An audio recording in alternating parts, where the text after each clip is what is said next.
Alright, well I guess we gotta figure out what to do with you. How do your stats compare with him, by the way? More might, less constitution, less dexterity, more perception and intelligence, identical, resolve.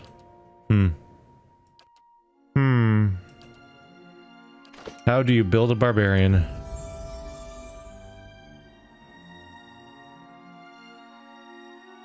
She looks unusually more like her icon. I guess both of them did, I guess.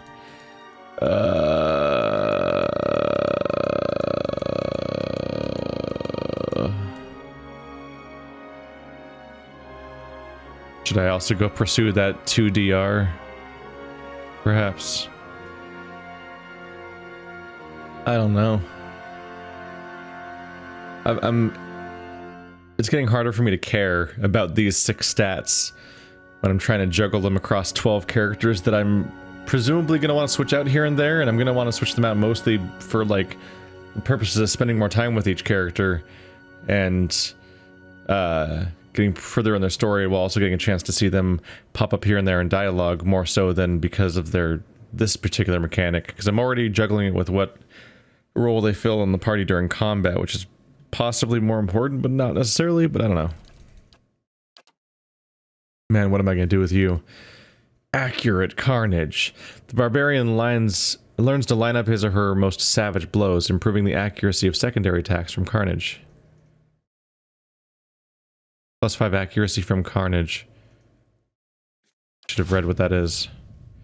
Probably already have it, right? Your one ability is Barbaric Yell, twice per encounter.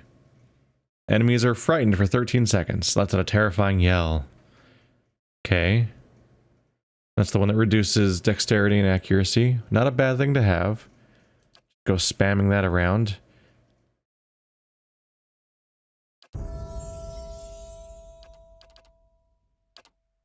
But hence my confusion, because this refers to Carnage. Oh, here. Passive talent or ability is one that can be added to a character. No, not. Don't explain to me what a passive is. Explain to me what Carnage is. Alright. Barbarian Carnage. Pillars of... Yeah, I'm just Googling every mechanic in this game lately. Because it just doesn't tell me them where I want them to tell it to me. Which is when I'm making the decision. The Barbarian makes attacks against enemies in 1.5 meter radius around the primary target. These attacks have their accuracy reduced by 10 and also deal reduced damage. Carnage is a passive ability. Its radius is affected by intellect.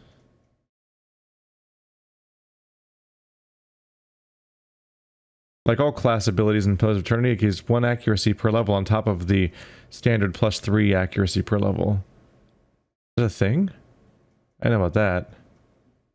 So all barbarians learn this automatically level 1.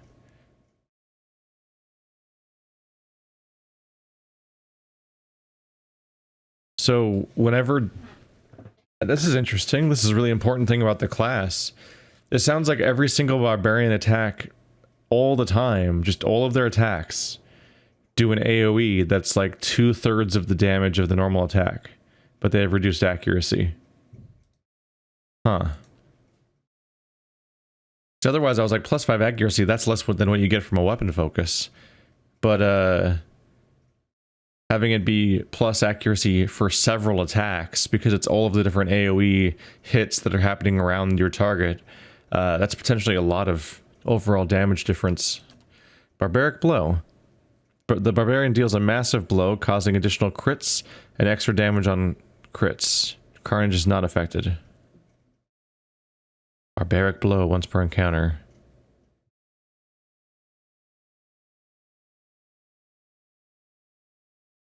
So 25% bonus area of effect. 30% of hits converted to crits. 0.5, so increased crit damage.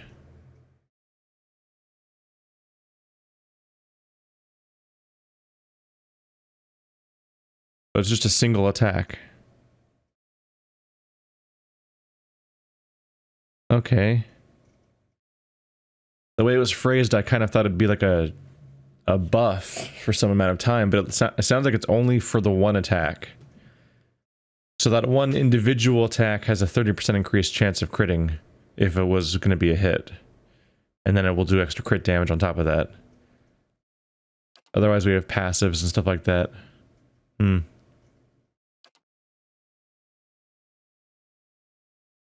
you also a dual wielding specialist, I suppose? I feel like we should start with the attack speed bonus.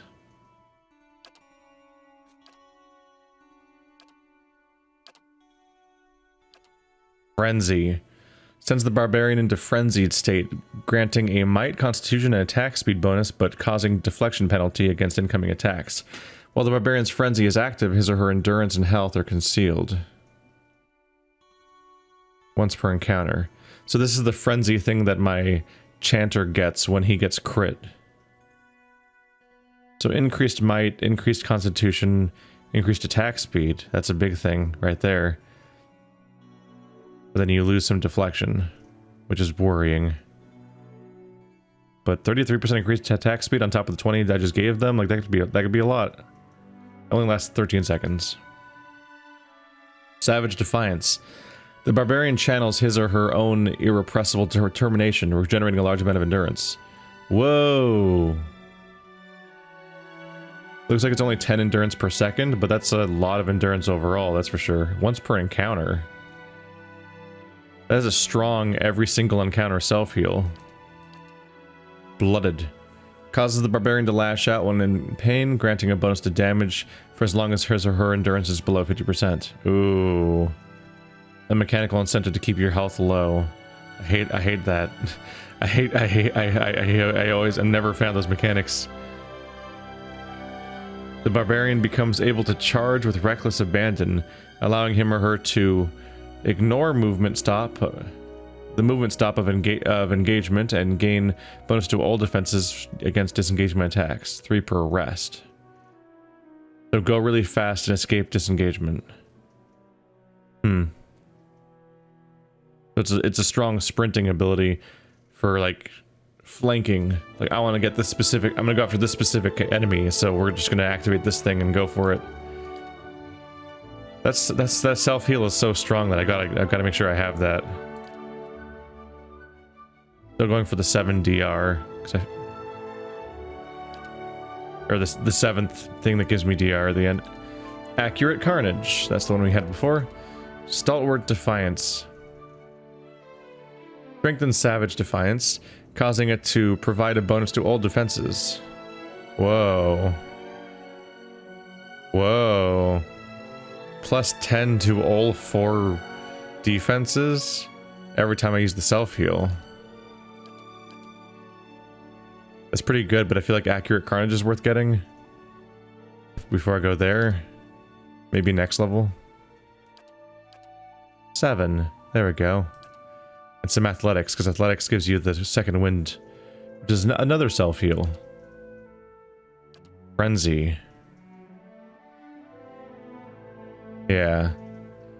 For me, the main downside is just the fact that it only lasts 13 seconds. It's a relatively small percentage of each fight. Well, each important fight. Small fights, that's like the whole fight sometimes. But those aren't the ones we optimize for, because they're over before they start.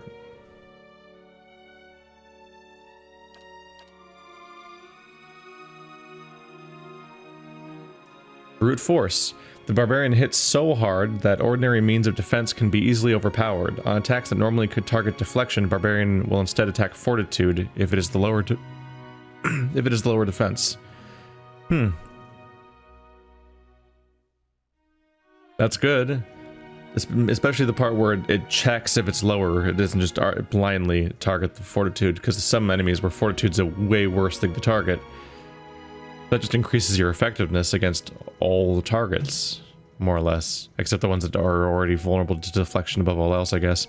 One stands alone. The barbarian makes a courageous stand against all attackers. Grants a melee damage bonus when the barbarian is adjacent to 2 or more enemies. And the barbarian cannot be flanked unless engaged by more than 3 enemies.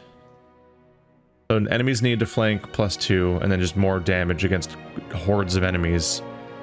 That's also pretty good. These are good passives to have.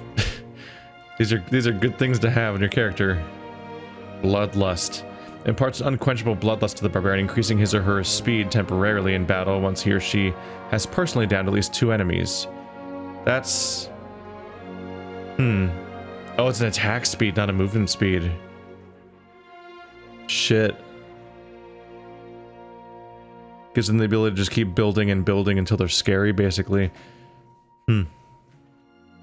That's plenty tempting. Frenzy plus dual wield specialization plus bloodlust has got to be a comical amount of attack speed at that point. But like melee damage against groups is good, and then this helps just take somebody down better.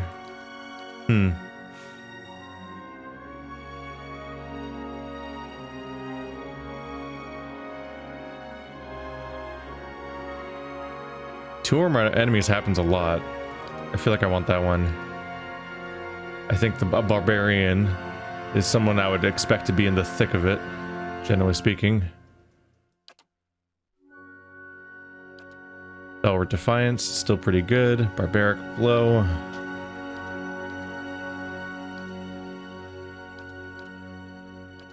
Because I'm able to increase these different defenses by 10 again.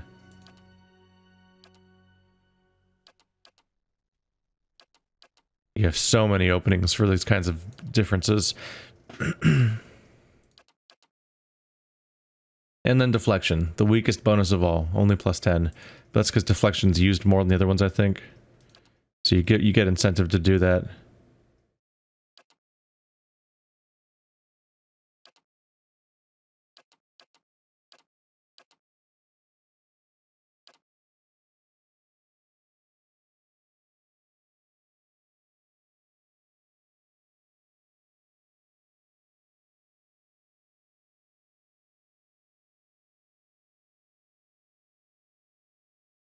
I'm a little torn. Going even stronger on hits could be tempting, but the reduced accuracy could be worth more than you'd hope for.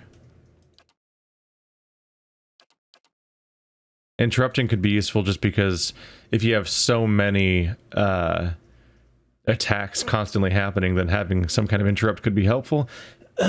She only had 12 perception though, which is not amazing.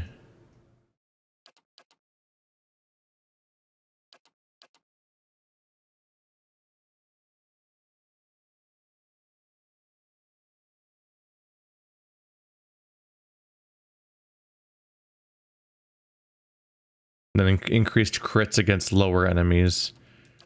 I think I'm gonna go for this being a better bonus.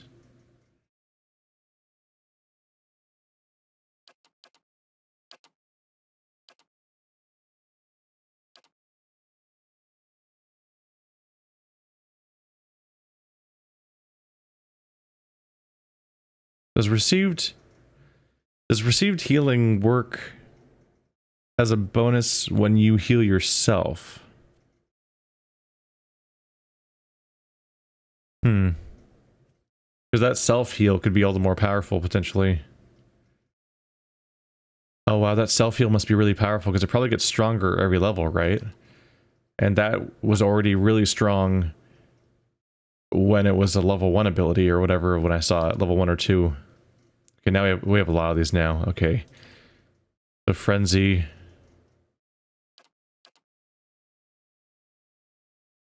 Blooded? Is that new? No, that's the half health one. That's the Fortitude instead of Deflection. Wild Sprint. Thick-skinned. Toughens the barbarian's naturally thick skin, raising his or her damage reduction by 3. Ooh. Slash, Pierce, and Crush. So for melee weapons and bows, like physical type attacks. Threatening Presence. The barbarian's mere presence becomes so intimidating to fill all approaching enemies with nauseating dread. As long as the barbarian is stationary, nearby enemies may be sickened. So just it keeps doing pulses, essentially, on a 1.5 meter radius. Cause sicken. Reduced fortitude and will, And all stats are down by 1. Huh. These are really powerful abilities to pick from.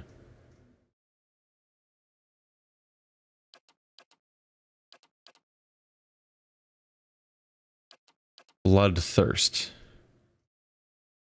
After killing an enemy, the barbarian's recovery is waived, allowing him to attack again immediately.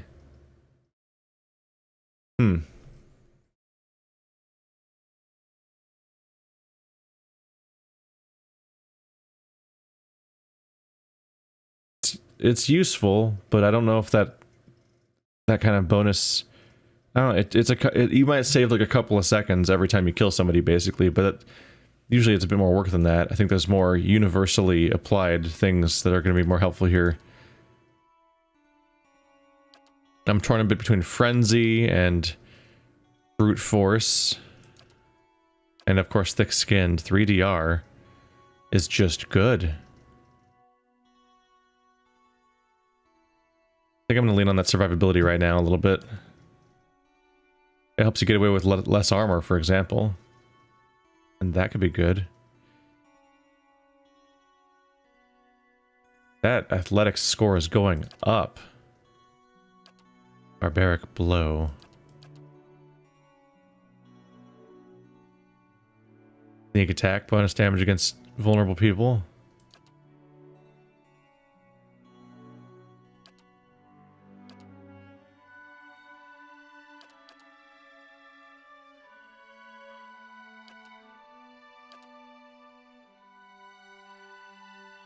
I have no idea what weapons I want you to specialize in. The focuses would be a little weird right now. Barbaric Blow, let's do that big attack. There you go. This will be our final level for now. Although, both of my new characters should be like an inch away from leveling up at this point. Barbaric Shout. Twice per rest, cause terrified. I can't click on. Okay, alright, because you just highlight it. Resolve and dexterity down, accuracy reduced. Ooh. 20% reduced accuracy is actually a lot of reduced accuracy. I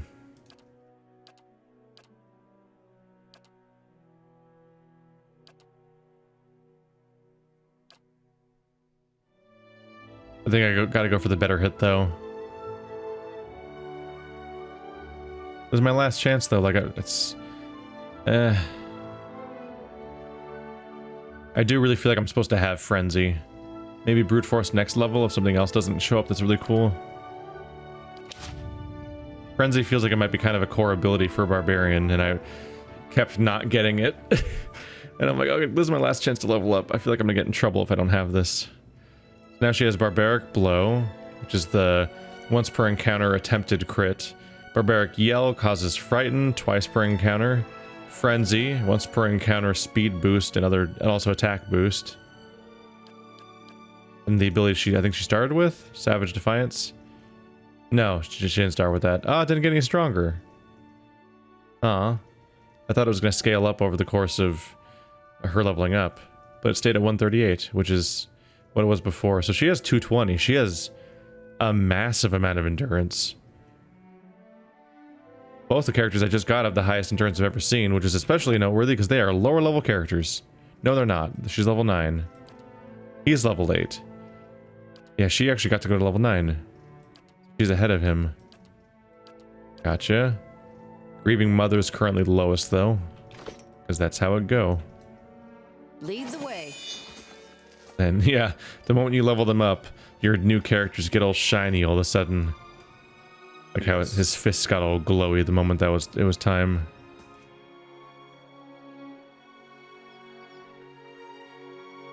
All right, those two are versus each other.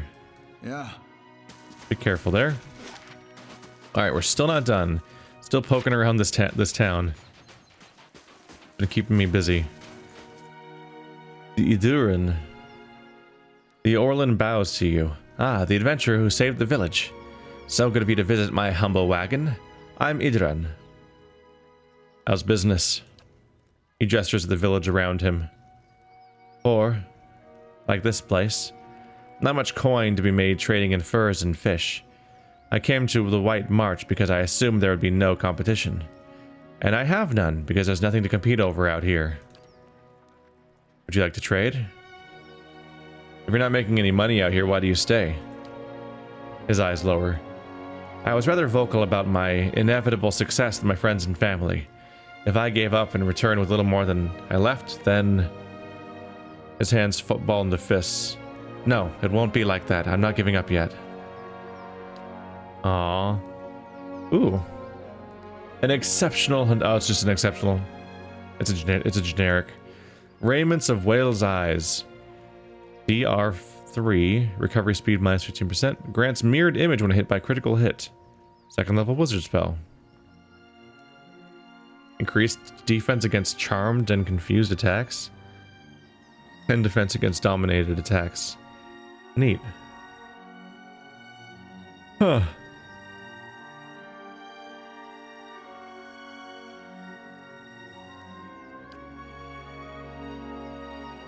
So get crit and then gain 25 deflection until the next hit or crit. Not a bad, like, reflexive defensive ability to have. Monk outfit. Does that even count as clothing? The ultimate hat of alluring perfection. Ha ha ha. 2 might and constitution at the cost of 2 intellect and resolve. Ugh. That's rough. Bit of a reallocation more so than a buff. But you know, certain characters specialize in certain things more than other things, so... Got that going for it, I guess. Rufek's Watchful Cloak Mark II. +2 enemies needed to flank, and +2 perception. Ah.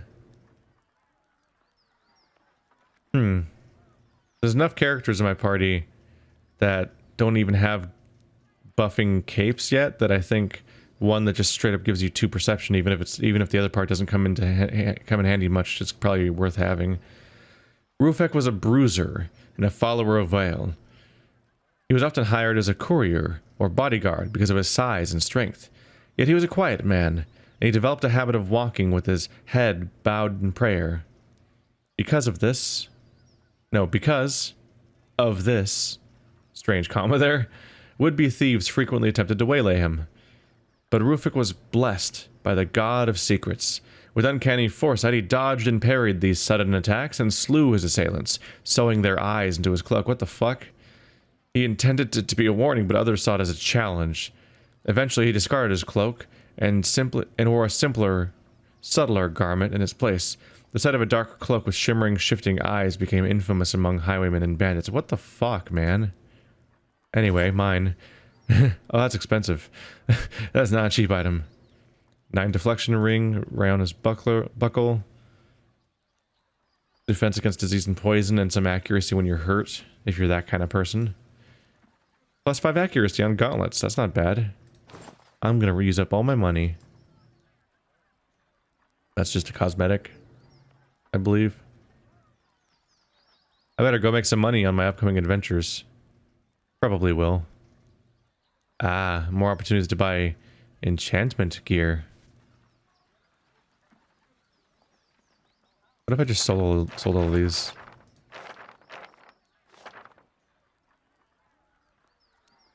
Doesn't amount to that much, honestly.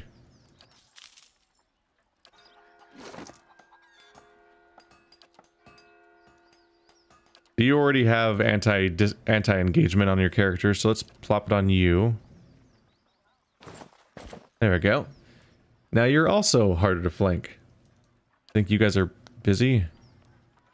Modify, yeah, makes my constant recovery better, and gives me 2 intellects to increase the area of effective of my chanting. So probably gonna want to stick that out. An accuracy 2. Make somebody devastatingly accurate all the time.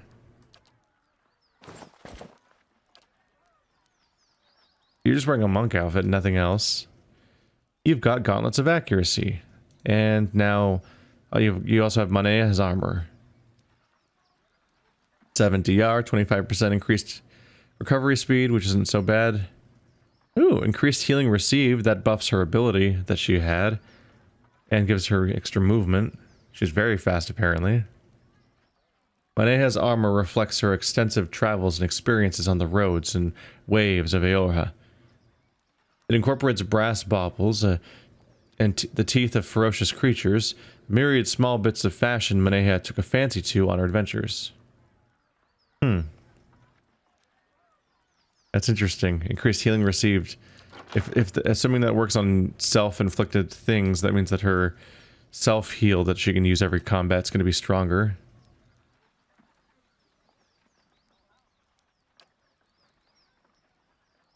I want to give him armor, but not too much armor. What's the highest value thing here? Ooh, Jack of Wide Waters. 2 more survival. Okay recovery speed stat. Exceptional, so it has way up their defenses. He looks weird with this getup. But the monk thing didn't seem like the best idea. Should probably have some kind of armor. Look how fucking dapper he looks instantly.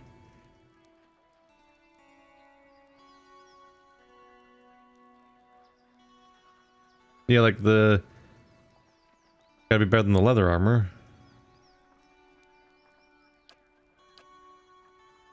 What's his DR set to? 8. Okay, so the +4... Right, for these kinds of armors, the +4 is already calculated in. So it's pretty light armor that has a comparatively high DR as a result of what we got here. Or give him the robes.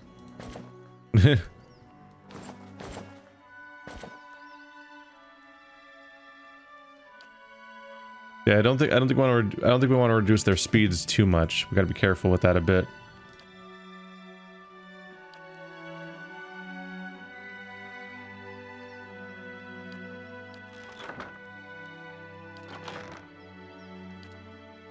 So what trinkets do I have to give you, guys? Where even are those put? I don't think I have any, do I? I think generally speaking, those kinds of items just find their way onto someone's character, because I always have... Oh, there's one. That's only chanting. And that's only paladin. Damn it. And that's 9 will. What do you have? Not 9 will. Well, enjoy 9 will. That'll help against mind control or something, and it's matching the overall color of your character. Nothing else here I think even does anything. That'll be it for now. Okay, but then a weapon. So I've given you dual wield specialization, so we're leading into that. You have a fine battle axe and a fine sword, which is totally fine. But they, you know, have nothing on them. I probably have something cool to give you. That's two-handed. Whispers of Yenwood, that's one-handed. Boom. I'm under the impression that basically anything of yellow quality is going to be better than their stuff that's not yellow quality. Shame or glory. Alright, what else do I have? The Hearth Harvest. And Gon's Share. Okay, I have more options than I thought I had still had. I guess I'm just casually collecting high-level items. Alright, so this one is Grazes become hits. That's good. And it has a specialty against spirits. 2 constitution minus will. So kind of a mixed bag. This one is this one specializes in being low health. Increased accuracy and damage. So this mixes well with those other abilities, but I'm not really using those abilities on this character because they freak me out. But all of them combined would make this person scary if they were also using this weapon. So the main bonus of this is you get 10 accuracy if you attack the same target as your enemy. Not all around, not super encouraging weapons. This one's got DR bypass,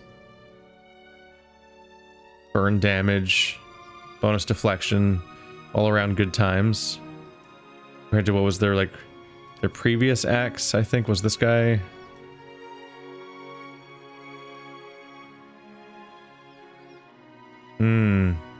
This is a faster one. The main thing is that this is fine, where Hearth Harvest has some decent stats, but among them is not fine. I should really give it fine or exceptional, which I can't do yet. No, I just need a brain. I can just probably just buy a brain from that one dude. He probably sells brains. And then this thing will be exceptional.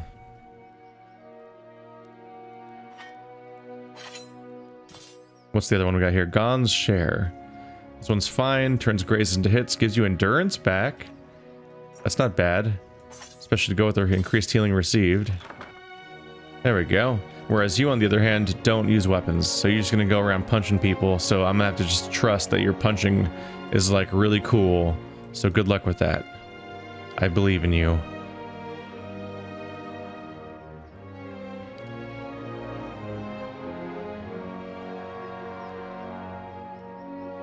So if I want to get exceptional, I need 1 ruby and 2 Fifth-rack brains. Do you sell those things?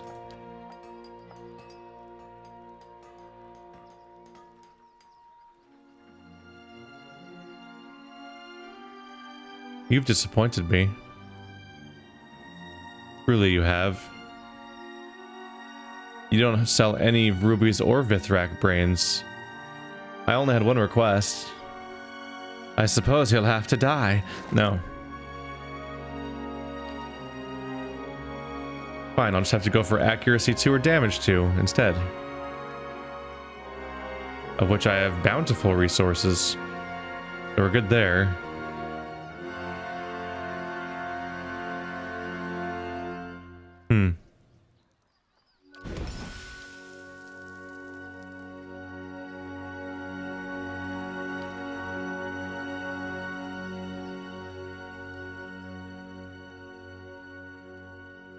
All in on damage.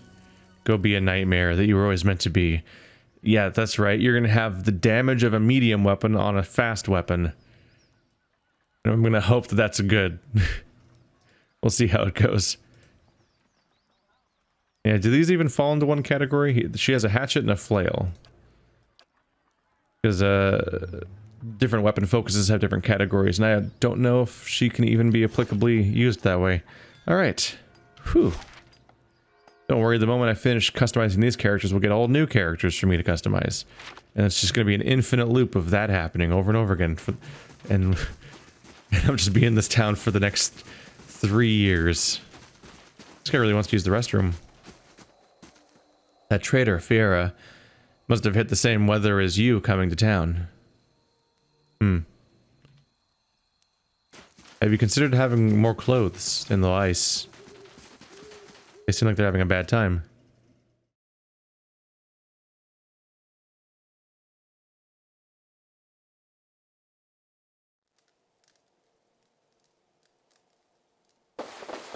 It must be soon.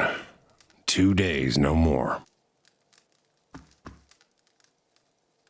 This dwarf is busy staring into the fire, slowly puffing away on his pipe. As you greet him, he's visibly startled and his pipe clatters to the floor. Sorry.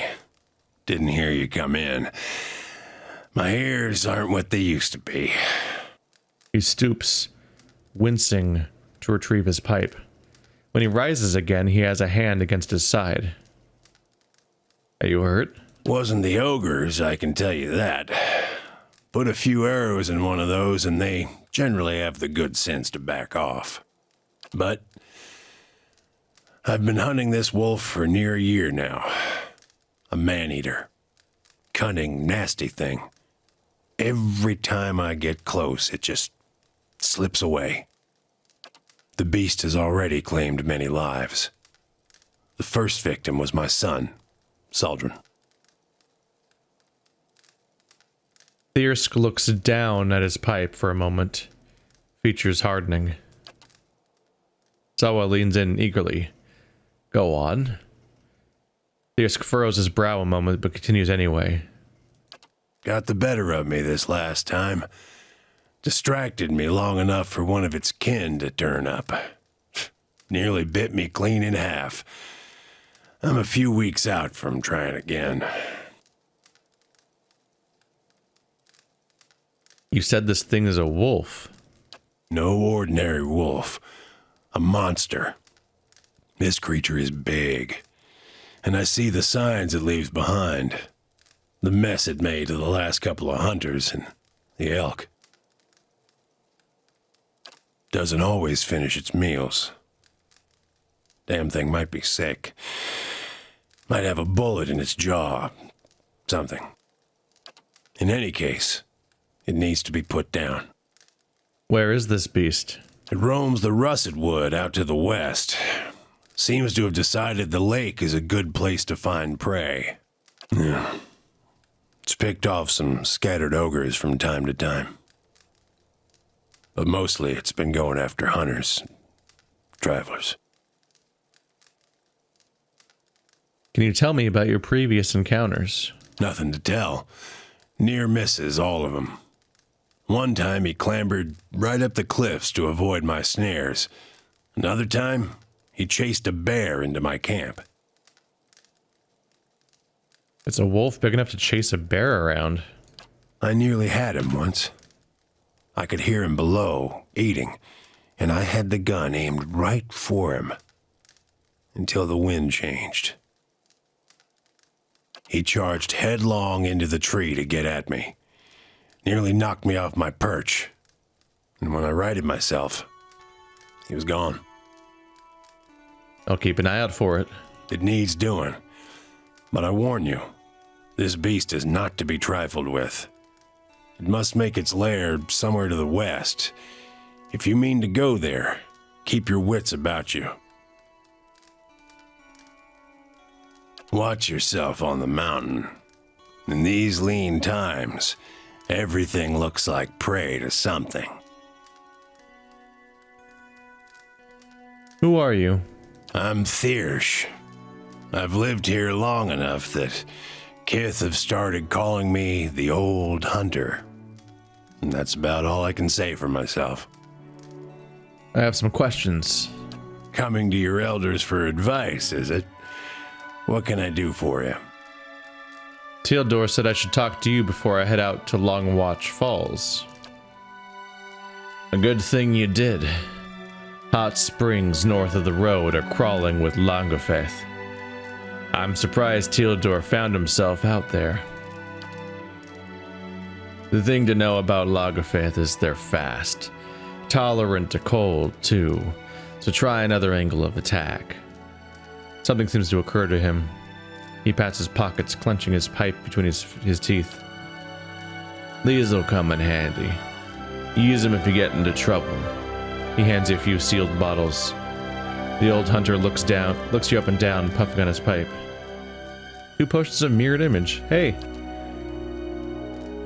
If I'm being honest, though, I'd say those beasts are still going to be a challenge for you. I know you held your own against those ogres, but it might be wise to wait a spell before taking on these Langofeth. He taps his pipe pipe ash into the fire pit. What can you tell me about Stalwart? Well, I can tell you it won't be here much longer if things go on as they are. With the mines closed, we've lost what put us on the map in the first place. We're losing people every month. Too many mouths to feed and not enough to support them. Even the game's dwindling. I've been lucky. I've hides and horns enough to keep the traders happy, but now the ogres are picking the rest of us off. What can you tell me about the ogres? Only that they've been coming down here in force, again and again, trying to drive us out or kill us outright. The moment we started looking into Durgan's battery, it was like we'd kicked a hornet's nest. You made a good showing against that last group, by the way.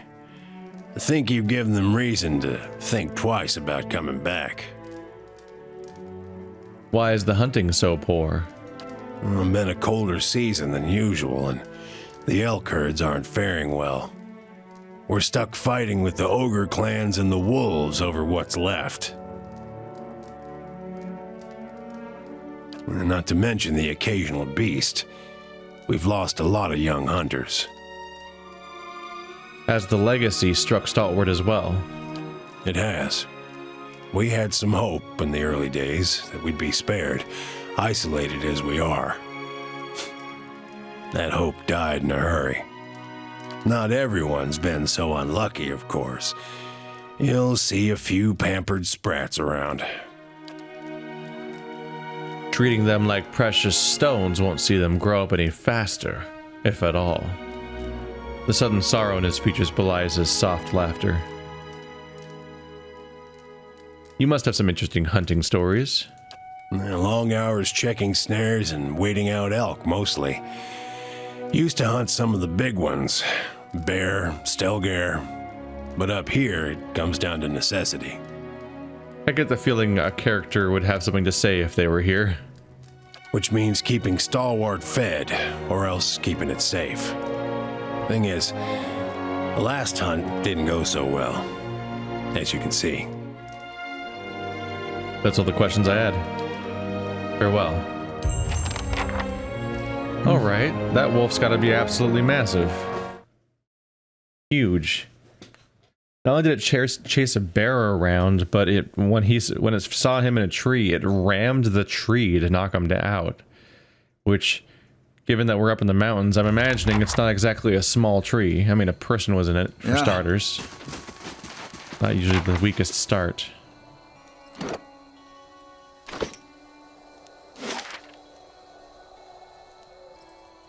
Longwatch Falls and Russetwood. I believe I've been everywhere now, but I haven't been up here yet, so I should click on this door because it might unlock a location on the map. Gotta be careful about these kinds of details, but yeah, I think we're gonna, at long last, wander out and start doing the combat zones and exploration zones.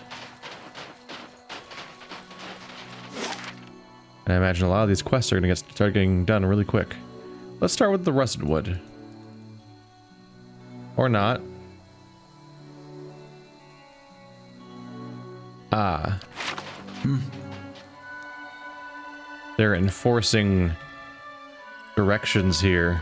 You have to actually click on the left doorway in order to go to the Russetwood, apparently. Hey, I just discovered the wagon I already bought items from. Me and Sledge are thinking about heading down, joining a caravan over to Dawning. Dawning? What for? You like your ogres bigger? We'd have work at least, and I'm damn sick of fish.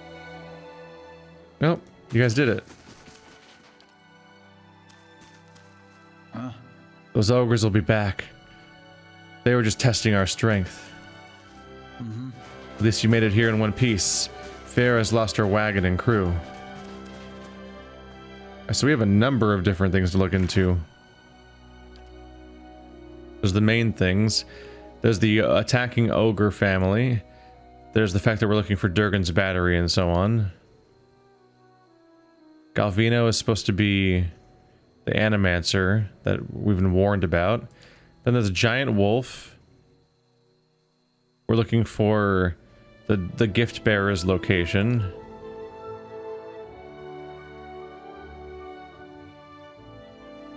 This is Maneja's quest. That guy wants alcohol, but I don't want to get it for him. There's a slave hunter somewhere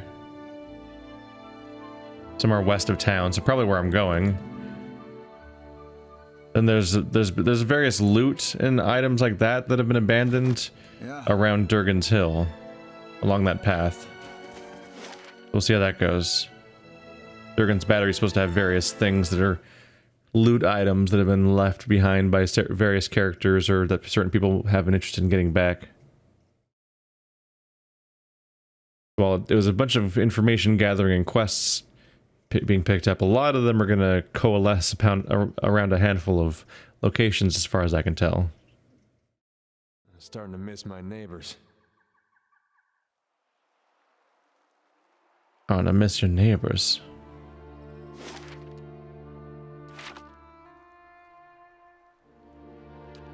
Alright, sure. What could go wrong? Meant to be in stealth from the get-go, and I screwed that up somehow. Who detected him?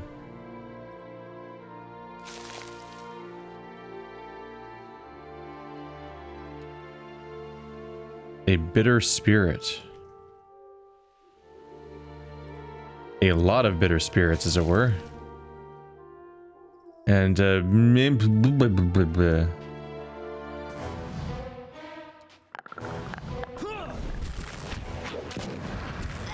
that'll make a mess. That reminds me. Your AI is not set up. Aggressive or berserk. Start combat with wild spirit to head toward the enemy with lowest deflection. A wild sprint. Uses frenzy and barbaric yell at will. Will use Heart of Fury if Press is enabled. Or start with frenzy or barbaric yell. Use Savage Defiance below 50% endurance. Yeah, aggressive is what we're actually set up for with her right now.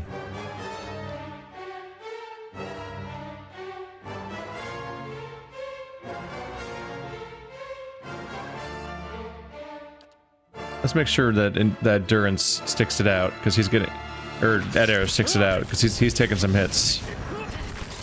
There we go. Pain block should be very helpful. So 10 more DR, and he's going to heal over time for a bit. But yeah, before long, we're going to want to just actually let him rest, though. He's not having the best time. Alright, our Barbarian's in frenzy mode. I guess the fight's over. Yeah, so I was really pretty much just auto-attacking. One of those fights that ends pretty cleanly, so there wasn't really incoming damage for our poor monk. Awakened Daedra, though. That's probably a enchanting resource that's useful. Oh, and if I find something good, you can have half.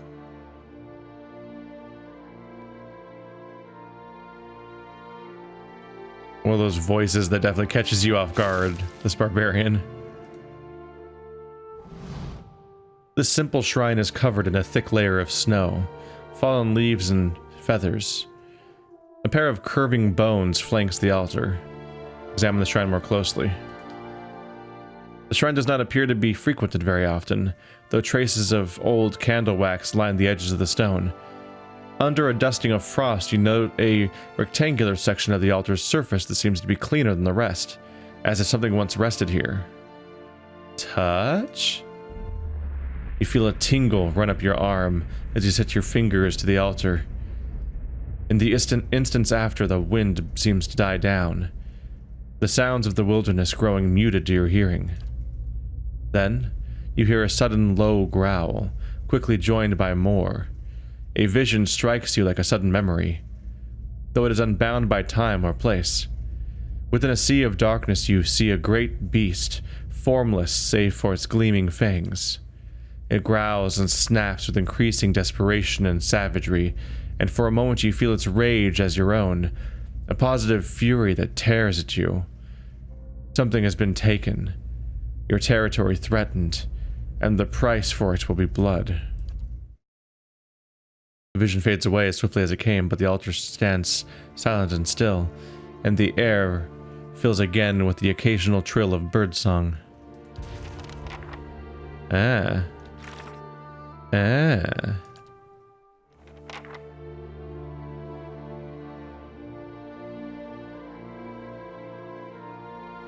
Hmm.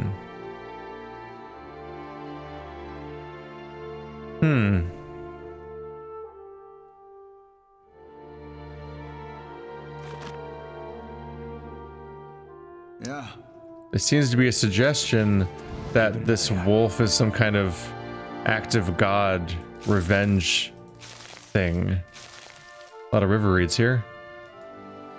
The idea that like somebody desecrated the shrine, and so like the deity itself sent down a Fenrir-like figure to attack.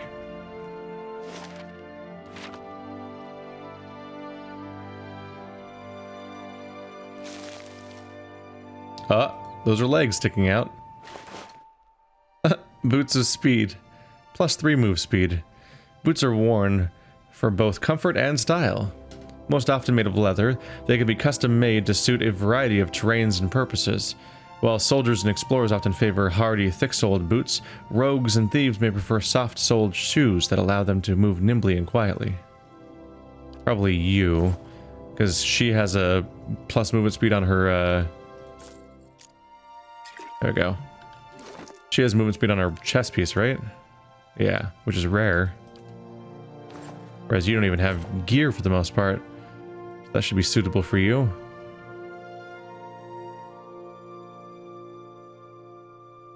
What am I thinking of?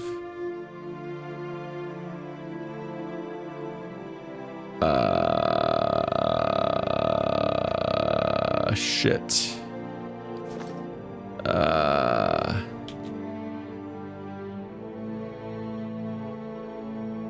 An item I got that would stand out to me?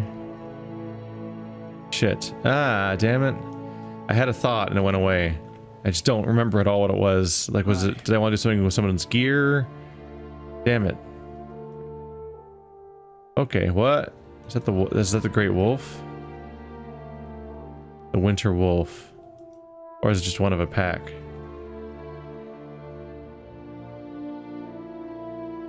Ooh. Enemies or allies? Ah, there's a story beat happening here, I think.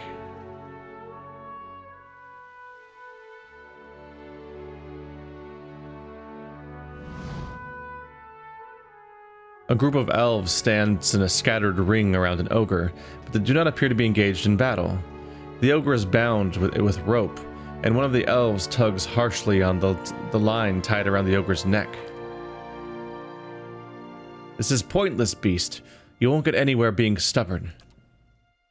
The ogre only snorts angrily and pulls back on the rope. Two other elves prod him somewhat timidly with their poleaxes. The ogre does not budge. Vamril. One of the elves has turned to look to you, motioning at the man occupied with the ogre. The elves turn to look at you, hands falling to their weapons. Vamril gives a final sharp yank on the rope before he turns as well. Just punch somebody at random. You're a long way from home.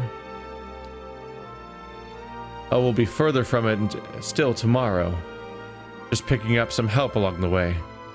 He looks up at the ogre. A rather sad specimen for an ogre. He came cheap. We need the muscle.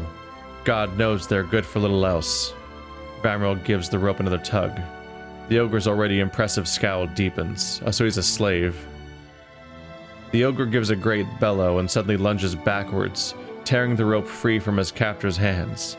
With a triumphant roar, the ogre pulls apart the bindings on his arms. Vamril glares at you.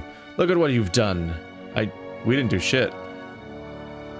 Stop that ogre, but don't damage my property, and bring me that fool's head. Wait, me? I'm the fool? Oh. Well. Wow. Couple lines of dialogue where I don't even really do anything, and I'm immediately a death target now. I see how it is. This doesn't end well for you, though, just so we're clear. It has a general tendency to work out that way. Anyway, that ogre looks like a good ally. There we go. Oops. Hi, can't help but notice that you're not fucking doing anything. Can you go fight someone, please? There you go. Ooh. Oh, Grieving Mother did 49 damage to a pale elf. Neat. That's useful. Please mind control one of the people that are currently trying to kill you, because that's just not all around very helpful for us when that's happening.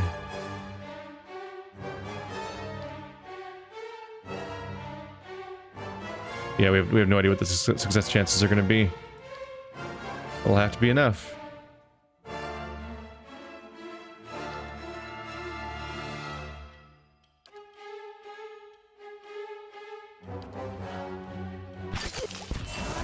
Oh right, I think I was thinking about swapping out my abilities there. Let's see.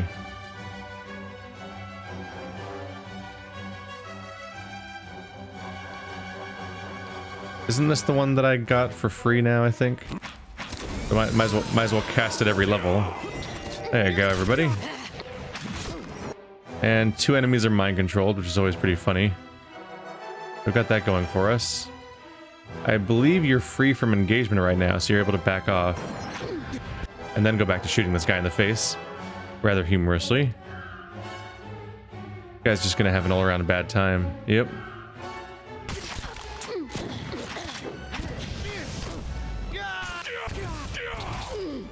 Oops, suddenly I have 2 wounds. Oh, one of them's... Wow, he activated Swift Strikes immediately.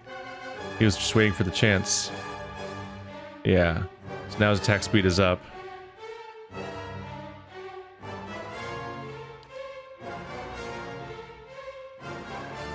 Oh, someone curious about like the range of that kind of ability. But he's already set up to do it on his own. Mind Blades. Or Recall Agony. Might come in handy for the Crag Ogre when that comes up. Ah, you. There it is. Aggressive. I forgot to send your auto attack to aggressive. That's why you're standing around so much.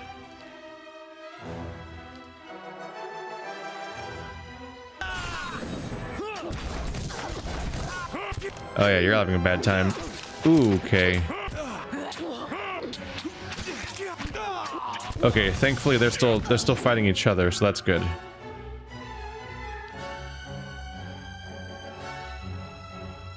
Ah, Swift Strike's not currently active. An important thing to have active. Yeah, he's pretty doomed at that point. I could go for some shut-eye about now. Alright, we're not doing great. We're not doing terribly. Bitter Cut. Alright, give that to you. We'll take a look at that in a minute. Generic fine weapons. More generic fine stuff. Some stuff that doesn't even have the good decency to be fine. And a bunch of money. Right. Well. That happened. Not the most satisfying scenario, it just kind of came and went. I'm guessing there might have been other branches that could have happened, like maybe you could get free the ogre or this or that could happen, but I think the particular line you go through via dialogue leads to different outcomes or so on. But it looks like you maybe only pick 2 choices and then he just frees himself or something. This weapon has Corrode Slash as its elements. 20% bonus damage. Then it gives you the spells Infestation of Maggots and Vile Thorns. And defense against poison attacks. I would probably be most interested in the corrode element of the weapon. I'm not crazy about per rest abilities. I like consistency a bit. Seems like maybe the kind of weapon I'll maybe end up selling. I don't know. Yeah. Have I sold any unique weapons yet? I don't think I have. I think I tend to hold on to them because I figure, hey, some other character might need a weapon later. Be ready for that.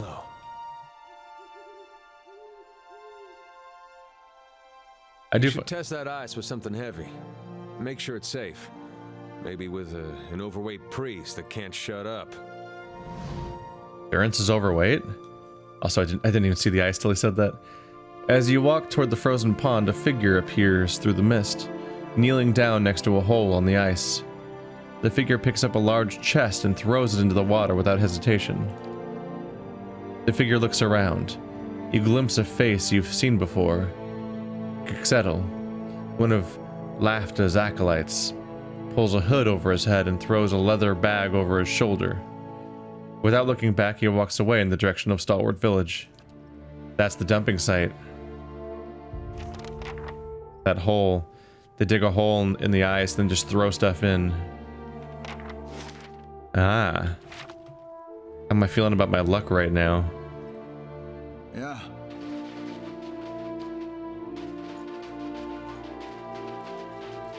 I wonder if I have a particular character that might be most capable of handling this kind of problem.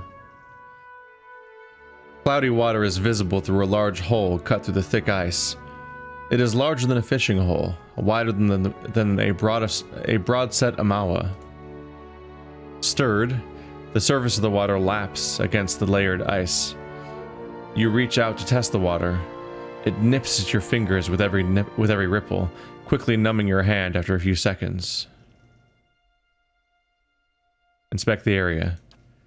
You carefully inspect your surroundings. Animal tracks are plentiful, but what appear to be the footprints of kith are also present near the hole. Looking closer to the hole, you notice a jagged ring of frost adhering to its walls. It has been rebroken, perhaps more than once.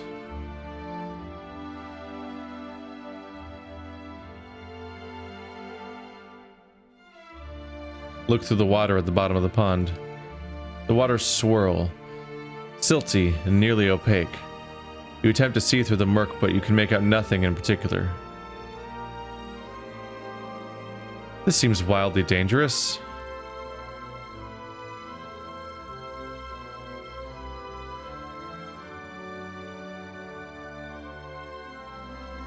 Just dive in ourselves?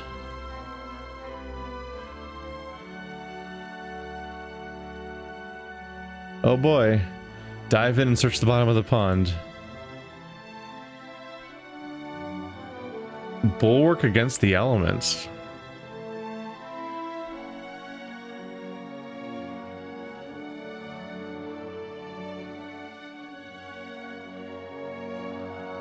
I don't remember what that is. So me, Eder, Maneha, Sawa, Durance, or Grieving Mother. Consider your options. No, that just goes back. Oh boy.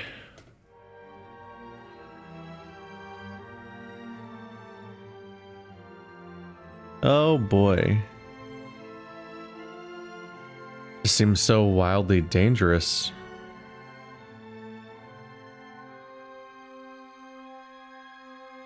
Eder, Maneha, and Zawa are all physically fit individuals that potentially have a lot of endurance. Durance is like a fire priest, so on top of being potentially able to just sort of defend himself against it with like magic or buffs or something. Maybe like he also might have an innate fireness that might help. Grieving Mother, I think, can detect soul connections, so she might be able to find the item in the darkness where she can't see anything. She might be able to detect it remotely. I don't think I have any particular abilities that seem helpful. But like, we kept seeing failed skill checks in the last scenario that were about all the spells that could potentially solve my problems, so I'm just kind of thinking, like, I wonder if I need to come back with a spellcaster, if that'd be smarter. Because whether it's true or not, I'm kind of treating these as scenarios where the stakes are that somebody could literally die and be out of the game forever. It might not be the case, but it's a reasonable thing to think, especially since I think the companions are all optional in these games. And there's extra weight added to that. It's not just this game, but also I believe the next game. I think you can... I don't know much about the next game, I just know it's called Deadfire, you're in a boat, judging by the cover, and I've noticed that there might be a couple of characters that are from this game in it. So, assuming those characters are optional in this game to begin with, or could die at some point, I would imagine that game lets you import your save, like Mass Effect, which would be really cool, actually.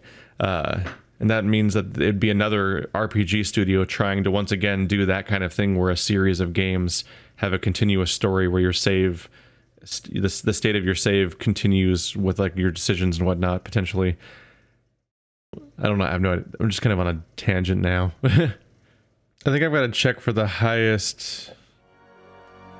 Let's see who has the highest endurance. Constitution, I suppose? I meant to say, I think, or athletics. Shit. You have a ton of constitution and athletics. You're 17 constitution,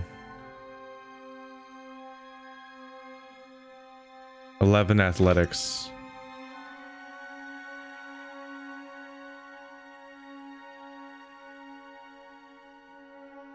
literally already has major fatigue.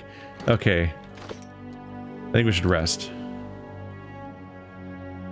Damage reduction 2, isn't that nice to have?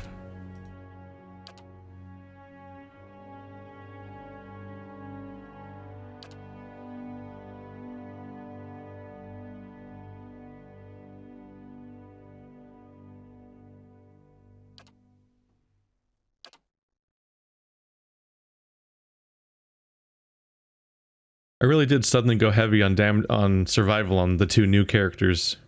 Maybe it's the theming of the location I'm at, making me think I want to lean into that kind of idea. You awaken to hear someone stirring, growling. Looking over, you see Maneha twitching and muttering in her sleep. You can't make out what she's saying, but from her barred teeth and sheen of sweat on her brow, she seems like this seems like a very bad dream. Wake up, Maneha. She sits bolt upright, roaring and reaching for her weapon. Calm down. You're safe. What? Oh! Her gaze darts around but slowly focuses on you. She grimaces and looks away, wiping her face. Oh, sorry. I must have been dreaming. She lies back down and turns away from you. About what? No, it's nothing. Sorry, I shouldn't have bothered you. She pulls her blanket over her shoulders.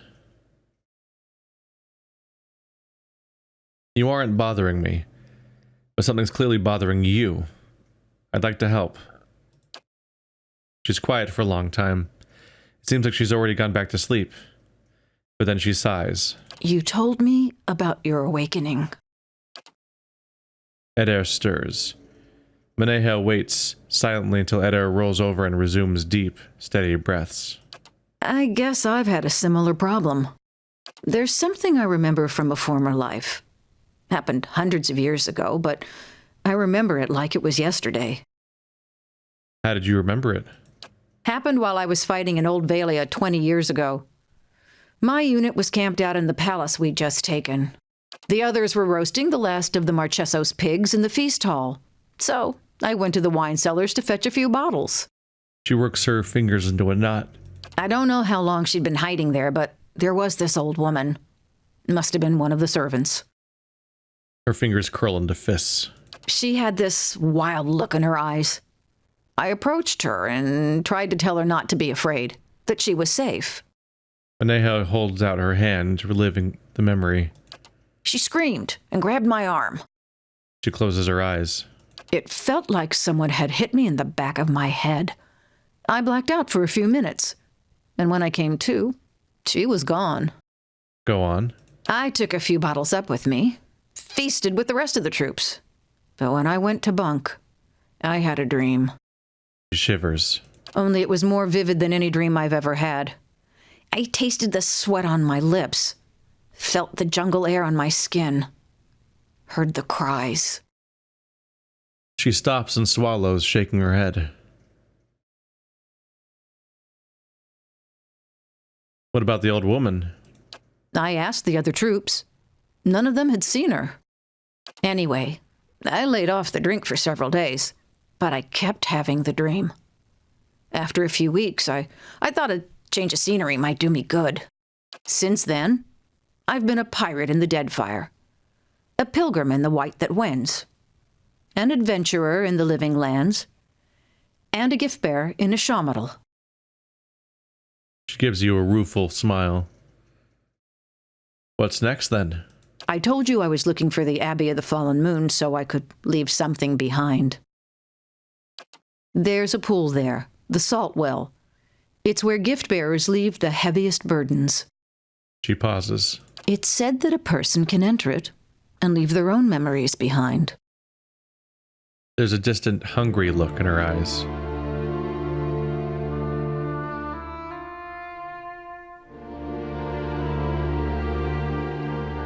And you would leave this haunting memory in the Salt Well. That's the plan. What if you lose more than you intend? At this point, I'd gladly give up all my memories if that's what it takes for peace in this life and the next. I wanted to ask you something. What you got for me? How did you end up in Stalwart? The other gift bearers told me Stalwart was close to the Abbey, so they suggested I ask for directions in town. You mean the other gift bearers don't know where the Abbey is? Like I said, it's one of Andra's most ancient temples, and her followers aren't really known for their record keeping. You're not exactly dressed for the weather. Well, Ishamatil's flat as a platter, so when the gift bearers told me Stalwart was way up in the mountains, I thought they were exaggerating. She shrugs. Anyway, I hate packing. I see. Always happy to chat. Tell me why you really became a gift bearer. I heard about the order from some missionaries while I was in the Living Lands. I'd heard Andra's doctrine before, but the way they talked about the peace of forgetting, washing the old away with the tide, it sounded good.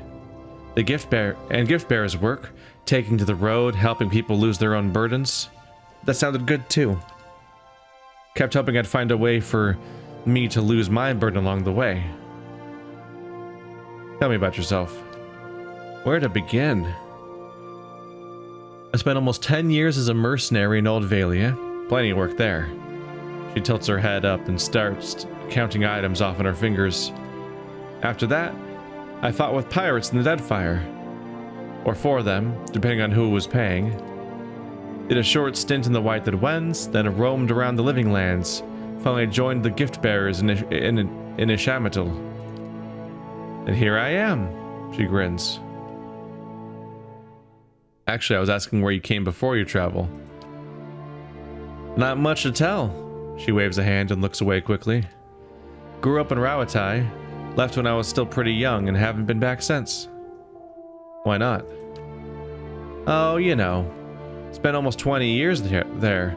Change of scenery is good, right? Gives you a breezy smile, but it looks forced. I see. Better look forward than back, that's what I always say. Especially when you have regrets and things to hide. What if facing that regret she has, or whatever past trauma or problem she has, might be tied to forgetting this other memory? Why so much travel? Guess staying in one place never much suited me. And you gave up soldiering, piracy, and adventuring to join Andra's gift bearers? She laughs. Still plenty of adventures, just different circumstances. I have some questions about some of the lands you visited. I'm always up for war stories. What was Old Valia like? Grand. A skirmish every day and a feast at another compt or Marquesso's keep every night. Those were good, carefree days. Deadfire Archipelago? Dangerous. You got pirates and sea monsters, and don't even get me started on the merchants. I had a good run there, but I got tired of trying to keep track of who had a knife pointed in my back. What were your experiences in the Whited Wens? Short. That place is too cold for anything but leaving. I'm curious about the Living Lands. She laughs. Most folk are. Even after 10 years there, feels like I just saw the edges of the place. You can start the day in the desert and find yourself in the middle of the jungle by nightfall. Everything there is just a little wilder. It goes for the folks as well as the creatures. Part of me misses it still, but you wake up every day knowing it might be your last. I stayed lucky longer than anyone has the right to expect. That's all I wanted to know. That's all for now. Well, context. Somewhat unexpected, too. I was here trying to risk Edair's life. How you doing, Edair? You feeling good? All rested up? Good luck, Mr. Badass. Edair dives into the water and disappears into the turbulent darkness. The cold steals all the warmth. Every movement is a struggle. Yet, graced with exceptional resilience and endurance, Edair manages to swim with ease to the bottom of the pond. Constitution 16. Directly below the hole, at the very bottom, Eddar's hands find heavy objects made of wood and metal. They are chests, small but heavy. Eddar starts to bring them up to the surface, one by one, struggling to carry their weight through the water. After a heroic effort, Eddar comes out of the frozen pond. You let a few minutes pass to recover from the ordeal, and then you're ready to inspect your findings. The chests are marked with symbols of Andra. You grab one of them and pry its lid open to reveal its contents. Inside, all you see are rocks. You shake the surprise off and grab another chest. The same results greets you after opening it. More rocks and nothing of value. Something is assuredly amiss. As proof of your findings, you take one of the empty chests with you.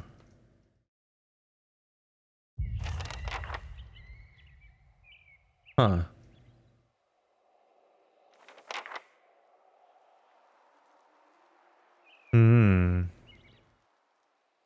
I think it's what I thought it was the first time around, thinking that these people are maybe frauds and they're trying to profit off of this exchange because people are like taking all these items. Why throw them away? You could turn a profit off of those items.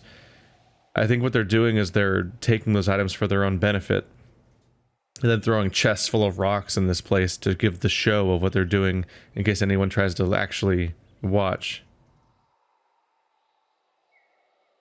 And he's fatigued again. Poor guy.